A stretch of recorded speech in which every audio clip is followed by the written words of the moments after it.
Buenos días, mi nombre es Eider Nair Contreras y junto a mi grupo vamos a presentar el tema de razonamiento lógico, método científico y evaluación de argumentos, un enfoque integral. Introducción. Podemos decir que el razonamiento es una herramienta fundamental para el desarrollo del pensamiento crítico, la toma de decisiones y la comprensión de problemas en distintos contextos académicos y cotidianos. En este trabajo se abordan cuatro áreas esenciales del pensamiento lógico: el razonamiento abstracto, el método científico con sus formas de razonamiento inductivo y deductivo, los silogismos categóricos en su forma estándar y la validez de argumentos mediante métodos semánticos y sintácticos. Nuestro objetivo es explicar cada uno de estos puntos de forma sencilla, con ejemplos claros y aplicaciones prácticas. Razonamientos lógicos y razonamiento abstracto. Para comenzar, el razonamiento lógico es la capacidad que tenemos para analizar información y llegar a conclusiones que sigan un orden y tengan sentido. Es decir, cuando usamos razonamiento lógico, no nos guiamos por intuiciones o suposiciones, sino por reglas claras. Por ejemplo, si sé que todos los perros ladran y veo un animal que ladra, puedo deducir o concluir lógicamente que ese animal probablemente sea un perro. Este tipo de pensamiento es fundamental para resolver problemas, tomar decisiones y evaluar si una idea es válida o no. El razonamiento lógico nos ayuda a evitar errores, contradicciones y conclusiones que no están realmente justificadas. En psicología, matemáticas y en ciencia y hasta en la vida diaria, este tipo de razonamiento nos permite pensar de una forma ordenada y coherente. ¿Qué es el razonamiento abstracto?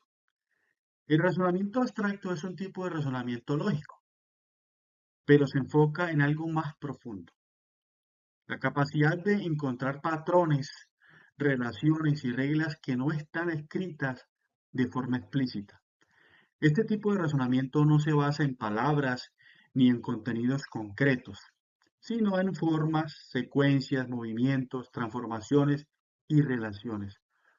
Por eso aparece en pruebas psicotécnicas, en exámenes de admisión, en problemas matemáticos y en actividades donde necesitamos identificar la regla oculta.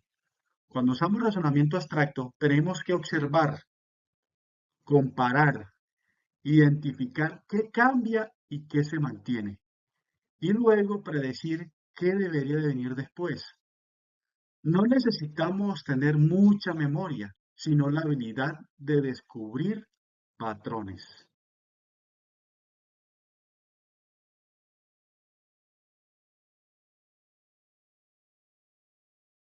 Un ejemplo construido es este.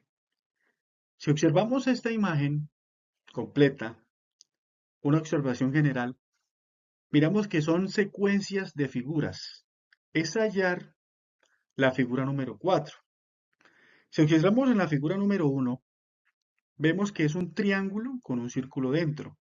En la figura número 2, un cuadrado con un triángulo dentro. Y en la figura número 3, un pentágono con un cuadrado dentro. Para hallar la siguiente figura, nos basamos en dos patrones. El primero es observar cada figura externa. En la primera figura observamos que es un triángulo, en la segunda figura un cuadrado, en la tercera figura un pentágono. Si observamos esta secuencia, nos damos cuenta que por cada figura va aumentando un lado. El segundo patrón sería observar la figura interna. En la primera figura observamos que hay un círculo, y en la segunda un triángulo, y en la tercera un cuadrado. Entonces, podemos deducir que la figura interna es la figura externa de la anterior. Bueno, como dando un claro ejemplo es la interna actual fue la externa anterior. Entonces, podemos deducir lo siguiente. La respuesta no se obtiene adivinando, sino siguiendo la regla identificada. La figura número 4 debe ser un hexágono con un pentágono en su interior.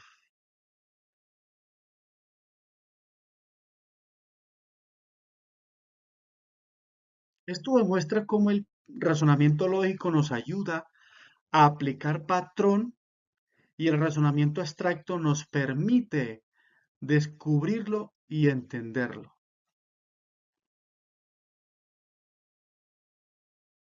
En conclusión, este ejercicio muestra cómo el razonamiento lógico y el razonamiento abstracto trabajan juntos.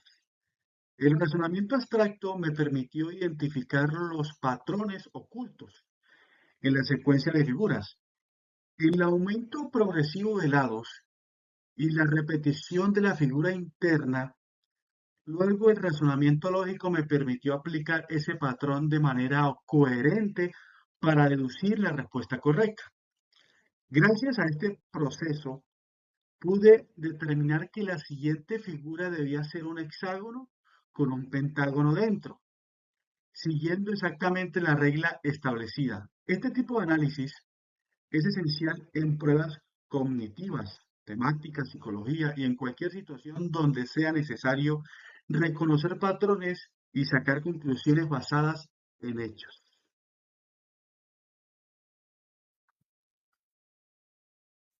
Muy bien, gracias por escuchar esta presentación. A continuación, entonces, hablaremos acerca del método científico como fundamento del conocimiento, entendiendo que este método es un procedimiento ordenado, crítico y empírico para establecer el significado de hechos y transformarlo en conocimiento.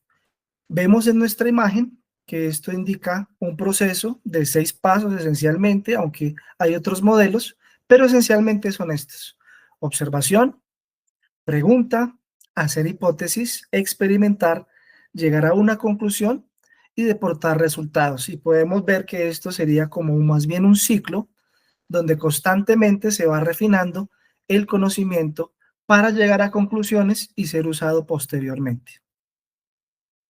Vemos entonces, dentro del método científico hay dos tipos de razonamiento y sus diferencias. Vamos a ir con el primero, que tiene que ver con el razonamiento inductivo, de lo particular a lo general.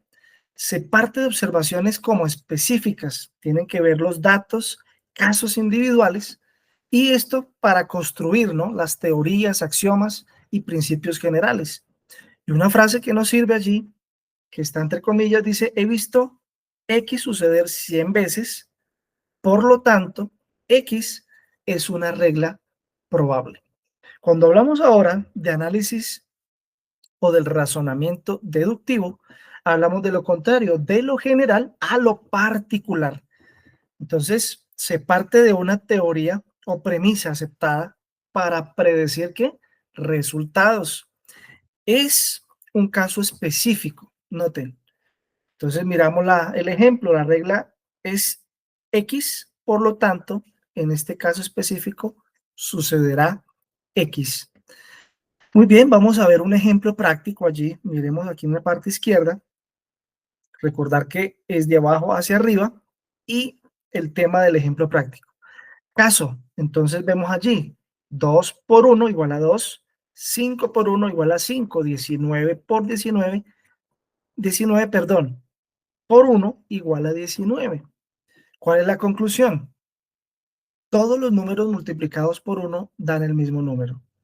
La base, observación empírica de los datos. Aplicación, ciencias experimentales y cualitativas. Perdón, tiene que ver esto, ¿no? Palabra clave, cualitativo. Tiene que ver la cualidad. Riesgo, conclusiones probables, no absolutas. Vamos con el razonamiento deductivo y vamos a ver un ejemplo, recordando que es de arriba hacia abajo. Y vamos a ver un silogismo clásico. En primero, dice, todas las frutas crecen en árboles. Y esto es a nivel ¿qué? General. 2, las manzanas son frutas. 3, por tanto, las manzanas crecen en árboles. Es la conclusión.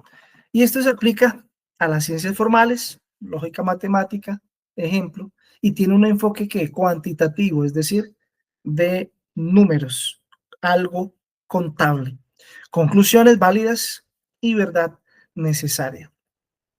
Seguimos viendo esto ahora aplicado al razonamiento inductivo, ahora a la psicología, creando teorías a partir de la observación, y vemos el caso, ¿cierto?, de B.F. Skinner. Y lo que se hace es lo siguiente, recopilación de datos, las observaciones, vemos 3 escenarios, el aula, un niño recibe una estrella dorada al levantar la mano, resultado, lo hace más seguido.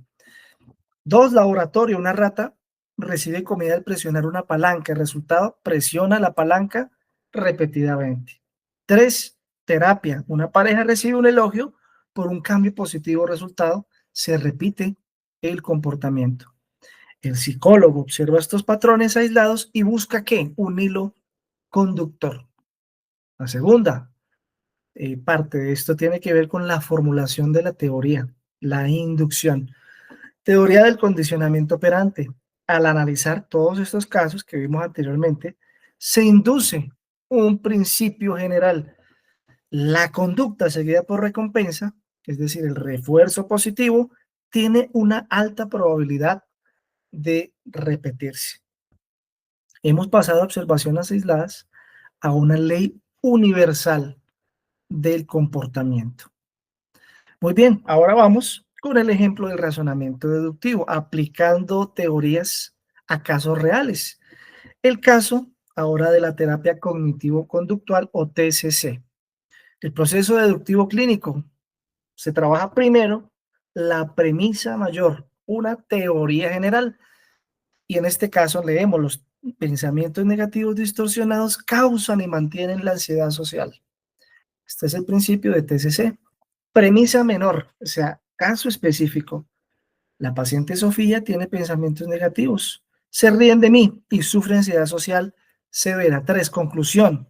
Predicción necesaria. Por lo tanto, si Sofía reemplaza esos pensamientos por otros realistas, su ansiedad disminuirá. Aplicación práctica del libro a la realidad. El terapeuta no necesita adivinar, ya que con base en esos conocimientos puede, ¿cierto?, utilizar su lógica deductiva para diseñar un plan de apoyo, un plan de tratamiento con base en lo que ya hemos entendido. Validación, si el tratamiento funciona, la premisa general se fortalece. Utilidad, permite diagnosticar y hacer tratamiento estandarizado basado en las evidencias previas. Certeza, si las premisas son verdaderas, la conclusión debe ser también verdadera. Y vemos aquí un resumen comparativo bien importante, que tenemos la característica y los 2 tipos de razonamiento. La característica, dirección del razonamiento inductivo, entonces recordemos de abajo hacia arriba. Del razonamiento deductivo, esa dirección va de arriba hacia abajo o top down. Característica, punto de partida, razonamiento deductivo, observación de datos, mientras que el razonamiento deductivo, teoría, premisa general. Pasamos a la característica del objetivo. En el razonamiento inductivo, generar nuevas teorías. En el razonamiento deductivo, probar o aplicar las teorías. Otra característica es la certeza. En el razonamiento inductivo, probabilística, probablemente sea cierto. En el razonamiento deductivo, necesaria, y entre paréntesis tenemos, debe ser cierto sí, es decir, es condicional. El ciclo científico, ambos no podemos decir que uno y el otro es importante, sino los dos constituyen el conocimiento observado en el mundo. La inducción constituye esto, ¿no?, el conocimiento observado. La deducción aplica ese conocimiento para resolver problemas y verificar nuestra comprensión. Muchas gracias por escuchar esta presentación.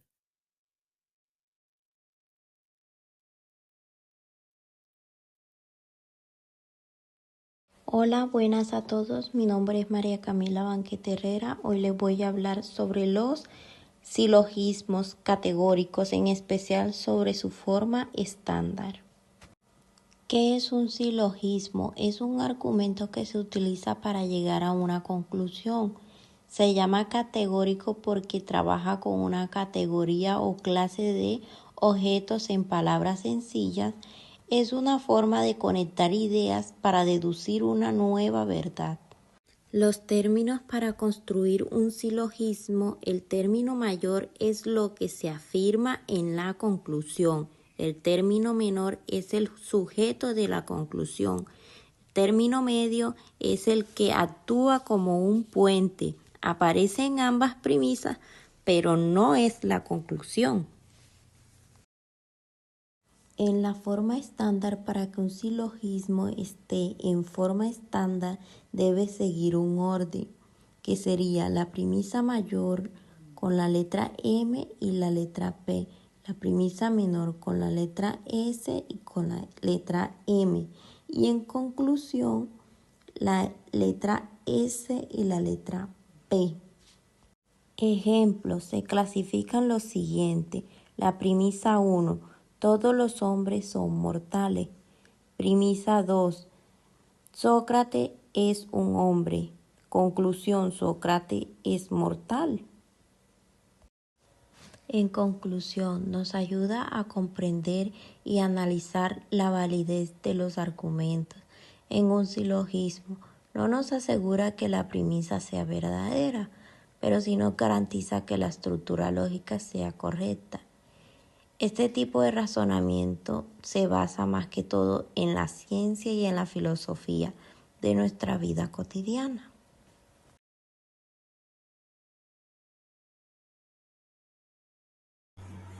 Hola, buenas tardes. Mi nombre es Ana Paula Ramírez Díaz y en este video se va a presentar el tema de método sináptico y el método semántico. Vámonos por la introducción. Para comenzar, voy a hablar un poquito de un argumento. Un argumento es la validación. Es válido cuando si las premisas son verdaderas, entonces la conclusión no puede ser falsa, es decir, la validez no depende del contenido, sino de la forma lógica. Por eso existen dos formas principales para evaluar un argumento: el método semántico y el método sináptico. A continuación voy a explicar un poquito de cada uno. Empiezo con el método semántico. El método semántico se centra en los valores de verdad, en si las proposiciones son verdaderas o falsas. Para esto es una de las tablas de verdad, que permiten ver todas las combinaciones posibles. El argumento es válido si en ninguna fila aparece el caso donde todas las premisas son verdaderas y la conclusión es falsa. En este método es muy mecánico y útil cuando queremos comprobar validez paso a paso. Aquí se puede ver un ejemplo muy sencillo sobre las premisa 1: si llueve, la calle se moja. La premisa 2 es llueve, la conclusión: la calle se moja. En la tabla de verdad observamos todas las combinaciones posibles de P y Q. Lo importante es revisar si existe alguna fila donde las premisas sean verdaderas y la conclusión falsa. Como no existe ninguna fila así, el argumento es válido. Ahora vamos por el método sináptico. A diferencia del método semántico, el modo sináptico no utiliza valores de verdad. Aquí trabajamos con reglas formales como modus operandi, sigillosmis, desayunes, etc. La idea es derivar la conclusión paso a paso a partir de las premisas. Si podemos obtener la conclusión usando reglas correctas, entonces el argumento es válido. En esta tabla se puede ver que se está comparando los dos métodos. El método semántico se enfoca en la verdad, falsedad y usa tablas de verdad. El método sináptico se enfoca en la forma y en usar reglas de indiferencia. El método semántico es más mecánico, pero se vuelve complejo con muchas proposiciones. El método sináptico es más flexible, pero requiere conocer las reglas formales. Y por último, aquí podemos ver que se están utilizando los dos argumentos.